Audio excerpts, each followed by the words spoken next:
조서, 칙령을 공포합니다. 그 내용이 1절부터 3절에 나오는데 압축하면 이렇습니다. 포로로 끌려왔던, 바벨론 당시에 포로로 끌려왔던 모든 이스라엘 백성들과 그들의 후손은 이제 그들의 고국으로 돌아가도 좋다. 그리고 가면 반드시 여호와의 성전을 건축하라. 그리고 필요한 모든 소용되는 돈과 필요한 재료들을 공급할 것이다. 이렇게 직서를, 조서를 내립니다. 고레스 왕의 직서, 조서에 대해서 수많은 이스라엘 백성들과 그들의 자손들이 결심하고 그들의 고향으로, 조상의 고향으로 예루살렘으로 돌아갑니다. 자, 에스라서 2장은 보면 그때 돌아갔던 수많은 사람들과 가문들의 이름이 끝없이 나열되어 있습니다. 몇 명이 돌아갔는가? 자, 화면 한번 보시기 바랍니다. 에스라서 2장 64절. 그때 돌아갔던 온 회중의 합계가 42,360명이라 되어 있습니다. 43,620명, 42,360명, 42,360명. 여러분, 굉장히 많은 숫자입니다. 그러나 바벨론에 의해서 예루살렘이 멸망당하고 유다 나라가 멸망당한 후에 포로로 끌려갔고 또 그들이 그 땅에서 정착하여서 낳았던 자손들의 수에 비하면 이 42,360명은 굉장히 적은 숫자입니다. 여러분들, 포로로 처음에 끌려갔을 때 얼마나 천대받았겠습니까? 얼마나 조롱받고 얼마나 고생했겠습니까? 그러나 여러분, 이 사람들이 누구입니까? 유대인들 아닙니까? 여러분들, 유대인만큼 억척스럽게 일하고 돈 모으고 자녀들을 교육시키는 민족 잘 없습니다. 우리 한국 사람들 대단하지만 아직도 유대인들에게는 따라가지 못하죠. 그들 처음에는 아무것도 없이 왔는데 한 세대가 지나면서 유대인들이 얼마나 열심히 일을 하는지 그 나라의 모든 돈들을 휘어잡습니다. 그리고 자녀들을 최고의 교육을 시켜서 각계에, 각층에 정말 리더들로 세워버립니다. 우리가 에스라서와 느헤미야를 읽어보면 그것을 알 수 있습니다. 포로로 끌려왔던 사람들의 2세, 3세, 4세대 정도 가면 그 나라의 최고 높은 관직까지 오르는 것을 볼 수 있습니다. 에스라와 느헤미야가 바로 그런 사람들이었습니다. 자, 그런데 이제 모든 고생 끝나고 바벨론과 페르시아에서 자리를 잡았습니다. 큰 기반을 잡았습니다. 그런데 너희 이스라엘 백성들, 유다 백성들은 다 고향으로 돌아가고 예루살렘으로 들어가서 여호와의 성전을 건축하라. 좋습니다. 기쁩니다. 그러나 떠나려면 뭐 해야 됩니까? 내가 여기서 마련했던 모든 기반들 내려놓고 가야 됩니다. 그들이 돌아가는 예루살렘, 유다 땅은 어떤 곳입니까? 바벨론에 의해서 완전히 무너져갖고 폐허 그 자체입니다. 너무나 좋은 환경 내려놓고 다 기반 내려놓고 그 폐허가 된 예루살렘으로, 유다로 돌아간다는 것 쉽지 않은 일입니다. 그럼에도 불구하고 42,360명이 결단을 내리고 다시 예루살렘으로 돌아가서 성전 건축에 바로 시작을 합니다. 여러분, 우리는 질문을 던져야 됩니다. 도대체 무엇이 이들로 하여금 이런 결단을 내리게 만들었는가? 오늘 에스라서 1장 5절에 그 이유를 이렇게 보여줍니다. 무릇 그 마음이 여호와께, 하나님께 감동을 받고, 무릇 그 마음이 하나님께 감동을 받고 올라가서 예루살렘 여호와의 전을 건축하고자 하는 자가 다 일어났다 했습니다. 누가 돌아왔다고요? 그 마음에 하나님께 감동을 받은 사람들. Everyone whose heart God had moved. 하나님께서 그 마음을 감동시킨 모든 사람들은 결단하고 예루살렘으로 올라갔다는 것입니다. 여러분, 여기에 감동을 받다라는 이 말 두 가지 의미가 담겨 있는데, 오늘 영어 성경이 말하는 대로 바로 moved입니다. 여러분들, moved란 말을 우리는 영어 사전을 통해서 한국말로 감동된, 감동을 받는 이런 뜻이지만 원래는 뭡니까? move, 움직이다는 뜻 아닙니까? 우리는 감동을 받다 하면 마음이 뭉클하고 눈물이 핑 돌고 마음이 뜨거워지는 감정적인 부분으로만 우리는 접근하는데, 사실 진정한 감동은 그러한 감정적인 부분이 뭐로 열매 맺느냐? 바로 그의 마음이 움직여지고 그의 손과 발이 행동으로 나타나는 것, 이게 뭡니까? 감동받은 것입니다. 마음은 뭉클하고 우리의 입술에 아멘은 그렇게 고백되어졌는데, 그것이 우리의 삶으로, 행동으로 움직여지지 않으면 그것은 감동받은 것이 아닙니다. 사실 여러분, 우리 인생이 얼마나 손익계산에 빠릅니까? 어떤 일이 탁 터졌을 때 우리는 당장 우리 머릿속에 입력된 컴퓨터가 작동을 합니다. 예루살렘 귀환 결정하는 것 너무 좋다, 감동적이다. 그러나 그렇게 하려면 많은 것을 포기해야 되고 엄청난 손해와 희생을 감수해야 된다. 계산이 됩니다. 정상적이라면, 죄송하지만 저와 여러분들 그 중에 누구도 손해보는 일 안 할 것입니다. 꿈쩍 안 할 것입니다. 마음이 움직이지 않을 것입니다.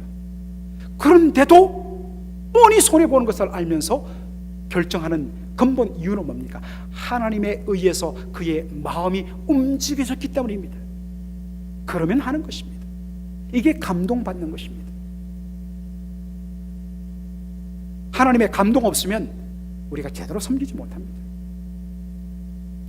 감동받다는 이 말의 두 번째 의미는, 원어적인 의미는 바로 awaked, 일깨워지다는 것입니다. 잠든 사람을 뒤흔들어 그의 잠을 깨우는 것 같은, 일깨우는 것. 하나님에 의해서 잠자는 그의 심령과 영혼이 일깨워지는 것, 이것이 감동받는 것입니다. 여러분, 하나님께 감동받기 전에 우리는 하나님의 마음, 그리고 사람의 탄식에 대해서 무관심합니다. 오직 생각하는 것은 뭡니까? 나밖에 없어요. 나만 잘 되고, 나만 행복하고, 나만 아무 문제 없으면 남이야 죽든지 말든지 상관없는 것이 저와 여러분의 타락한 죄성입니다. 솔직히 말해서 부인할 수 없어요. 그리고 모든 것을 할 때는 이것이 나에게 도움이 되느냐, 장래에 나에게 유익이 되느냐, 그것으로 우리는 결정합니다. 그런데 하나님께서 그의 영혼을 뒤흔드시고 그의 영혼을 일깨워 주실 때에 비로소 그의 눈이 열립니다. 하나님의 뜻이 보입니다. 하나님이 그의 영혼을 뒤흔들어 주실 때 그의 귀가 열립니다.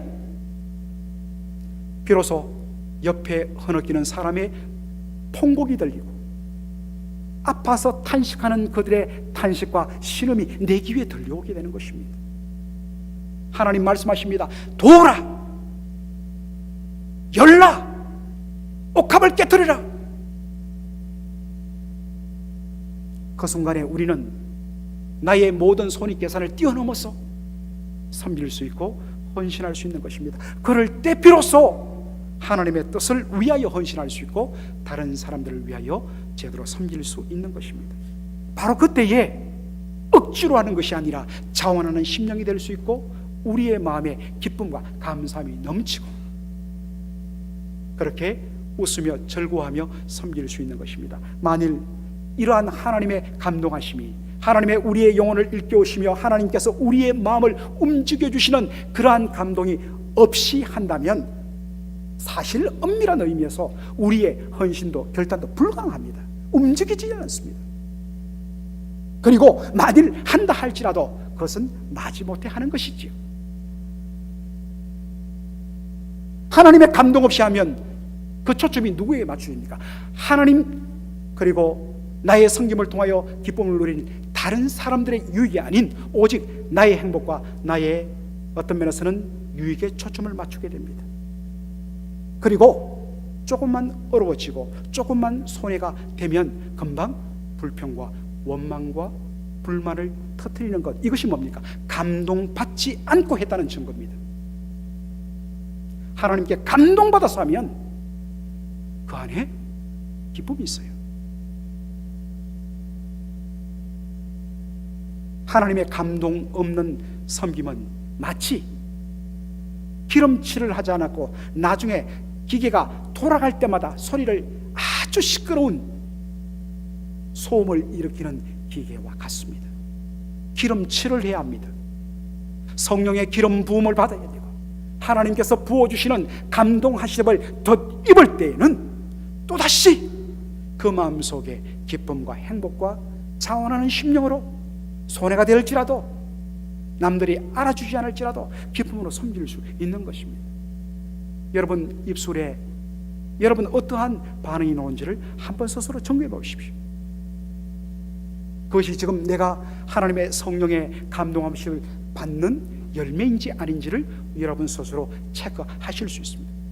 그러므로 여러분 사모하셔야 됩니다. 우리가 예수 믿는 이 신앙생활, 왜 하나님이 모든 것을 다 예비해 주시고 마음껏 우리가 믿음 생활하며 기쁨과 감사함을 누리도록 허락해 주셨는데도 우리가 누리지 못하고서 우리의 예배생활, 신앙생활이 겉돌며 형식적이며 그렇게 되느냐? 바로 하나님의 감동하심이 없기 때문입니다.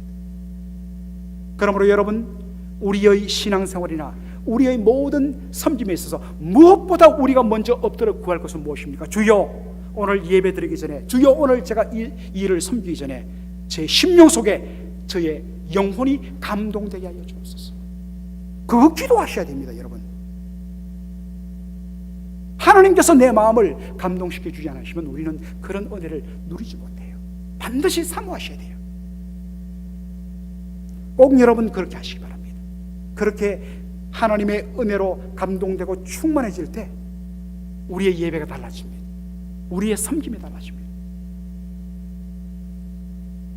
자, 오늘 에스라서 2장 보면 바로 예루살렘으로 귀환한 수많은 사람들의 명단이 나와요.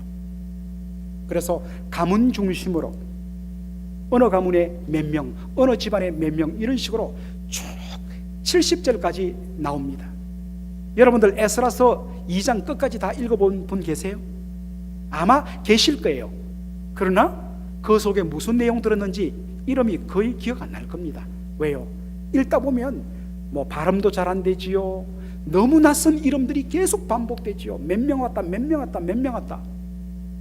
그래서 결국에는 3장으로 넘어가거나 아니면 끝까지 이를 악물고 읽지만 그 내용이 기억나지 않습니다. 저도 마찬가지예요. 그런데 제가 에스라서 2장을 보는데 그냥 지나치는데 이상하게도 계속적으로 반복되는 이름, 세 군데나 노는 이름이 발견되었습니다. 그것이 누구냐?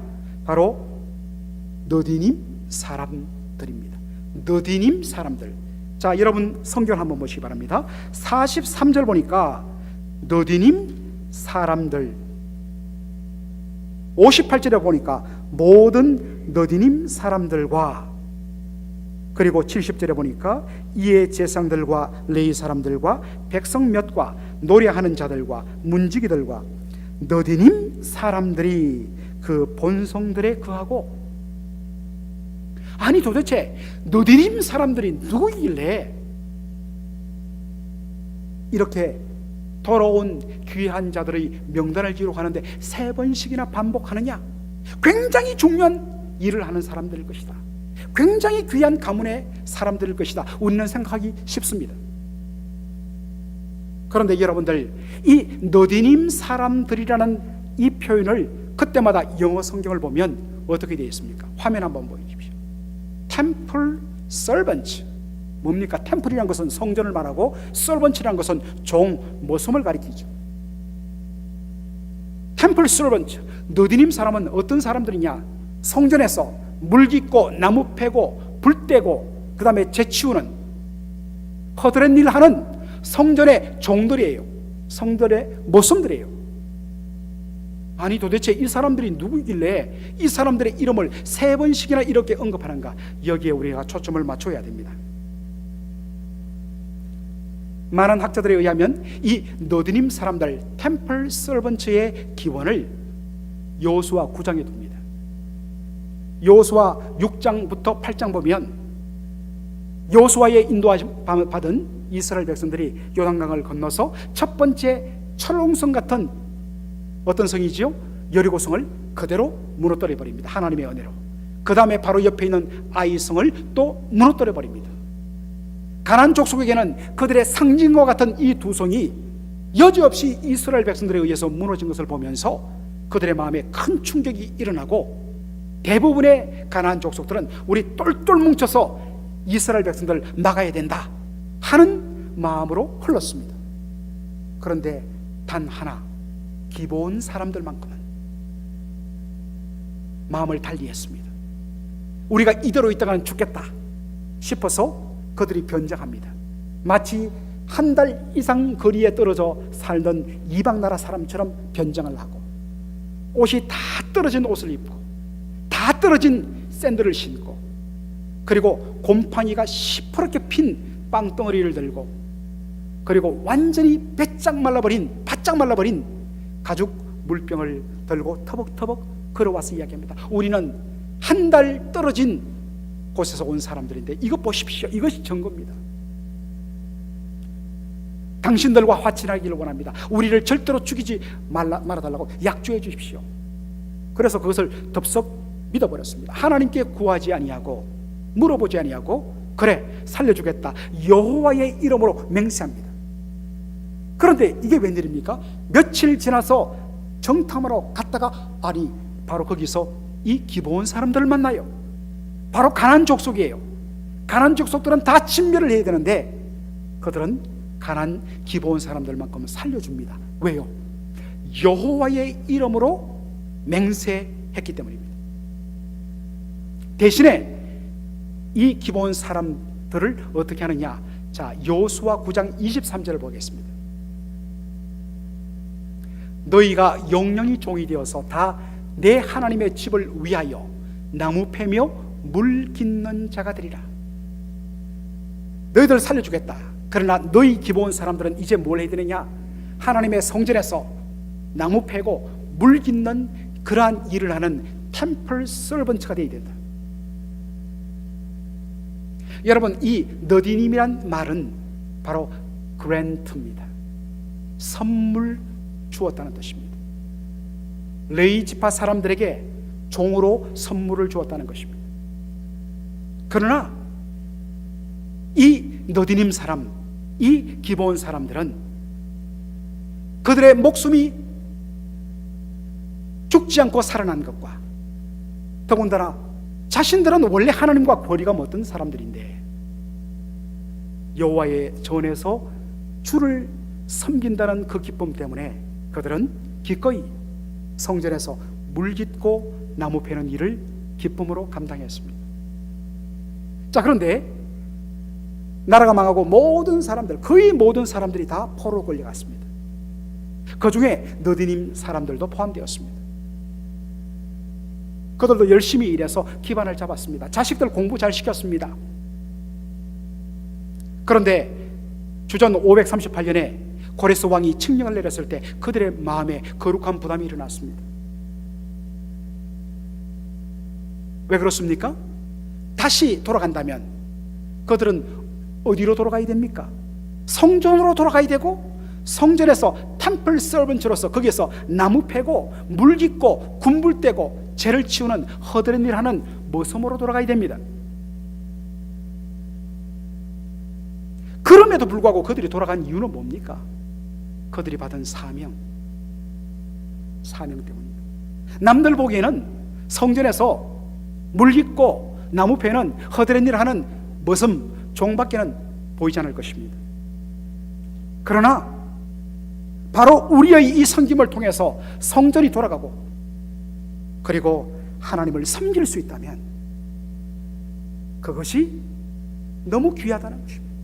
그런 의미에서 하나님 앞에서는 이 자체가 사람들 보기에는 너무 형편없고 보잘것없는 작은 일이지만 이건 우리에게는 너무나 위대한 일이고 큰 일이란 것입니다. 가치 있는 일이란 것입니다.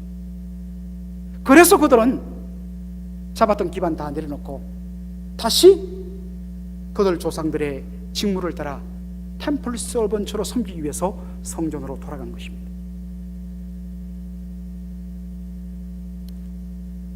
민수기 16장에 보면 너비림 사람들과 정반대의 삶을 산 무리들을 발견하게 됩니다. 바로 고라와 다단과 아비람 같은 사람들입니다. 고라는 레위지파 사람이었습니다. 성전에서 성막에서 봉사하는 레위지파 사람이었습니다. 그가 아론과 모세를 대적하며 반역을 일으킵니다. 여러 이유를 붙였지만 그들의 근본 이유를 모세가 정확하게 지적합니다.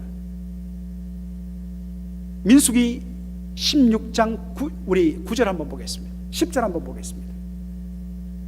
하나님이 너와 내 모든 형제 레위 자손으로 너와 함께 가까이 오게 하신 것이 작은 일이 아니거늘 하나님을 섬길 수 있도록 가까이 하게 하신 것이 작은 일이 아니거늘 너희가 오히려 제사장 직분을 구하느냐.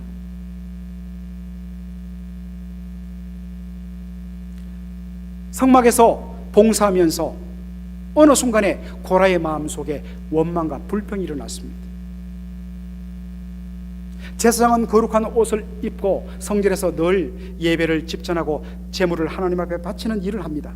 그러나 자신들은 성막이 옮기면 또 짐을 다 싸서 둘로 메고 움직이게 되고 희생 제물의 뒤처리를 담당하는 것이 그들의 일이었습니다. 손에는 온통 피가 묻었습니다. 아니 도대체 우리가 저들보다 부족한 것이 뭐 있다고? 왜 우리가 이런 일을 해야 되느냐? 그래서 대적하고 반역을 했습니다. 그런데 오늘 우리가 주목할 것은 이 고라의 반역에 동참한 무리들입니다. 민수기 16장 1절을 보니까 그 사람들이 이렇게 소개되어 있습니다. 로벤 자손 엘리압의 아들 다단과 아비람과 벨렛의 아들 온이 당을 짓고라고 되어 있습니다. 이 모든 사람들이 누구냐? 로벤 자손들이란 것입니다. 여러분, 로벤이 누굽니까? 야곱의 맏아들입니다. 12명의 아들 중에 맏아들이에요. 그래서 상속권, 바로 장자권은 원칙적으로는 로벤에게 있어야 됩니다. 그런데 여러분, 장자권이 누구에게 계승됩니까? 맏아들 로벤 지파에게 계승되는 것이 아니라 넷째 아들 유다 지파에게 계승돼요. 이유는 무엇이지요? 바로 이 첫 번째 아들 로벤이 자신의 계모, 서모였던 빌하와 통간하는 죄를 범했기 때문입니다. 아버지의 침상을 더럽혔기 때문이에요. 그래서 장자권을 얻지 못해요. 사실은 그런 죄는 하나님께 의해서 저주받고 심판받아 이스라엘에게서 끊어져야 죽어야 마땅합니다. 그래도 살려주셨어요. 살려주신 은혜에 대하여 감사하는 마음으로, 속죄하는 마음으로 그렇게 섬겨야 되는데 자신들이 장자권을 받지 못했다는 그 이유 때문에 계속해서 루벤 지파의 자손들의 마음속에 그 불만과 그 원망과 불평들이 계속해서 꼬리를 물고 없어지지 않습니다. 여러분, 희한하지요? 감사하고 하나님의 마음에 감동된 사람은 서로 눈빛만 봐도 알아요. 힘을 합하여 주님의 영광을 위하여 성도들의 바로 기쁨을 위하여 섬기며 충성하는데 기쁨이 서로 넘칩니다. 그런데 이상하게도 원망과 불평하는 사람들은 서로 누가 말하지도 않는데 또 금방 눈이 맞습니다. 마음이 맞습니다. 그래서 레위 지파의 고라와 루벤 지파의 바로 다단과 아비람, 이 무리들이 합하여서 모세와 아론을 대적한 일에 힘을 합니다. 여러분, 고라의 근본적인 문제점은 어디에 있습니까? 직분에 대한 왜곡된 이해 때문에 그렇습니다.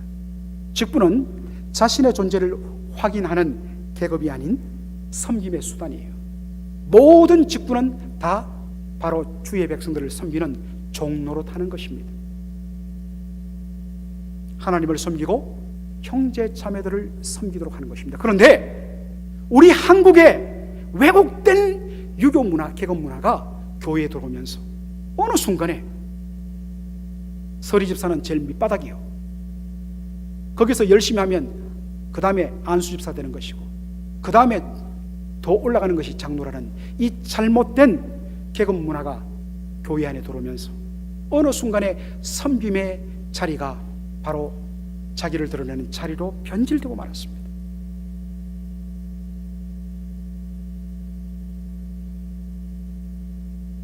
주의 일에 큰 일 없고 작은 일 없습니다. 오히려 장로님들일수록 젊은 사람들, 연약한 사람들, 아직 부족한 사람들을 오히려 위에서 자리 내어주고 섬기는 그런 본을 보여요. 이게 교회예요. 우리 권사님들이 젊은 자매들과 젊은 세력들을 오히려 섬길 수 있는 것이 교회가 되어야 됩니다. 왜 권사님들은 아멘 안 해요?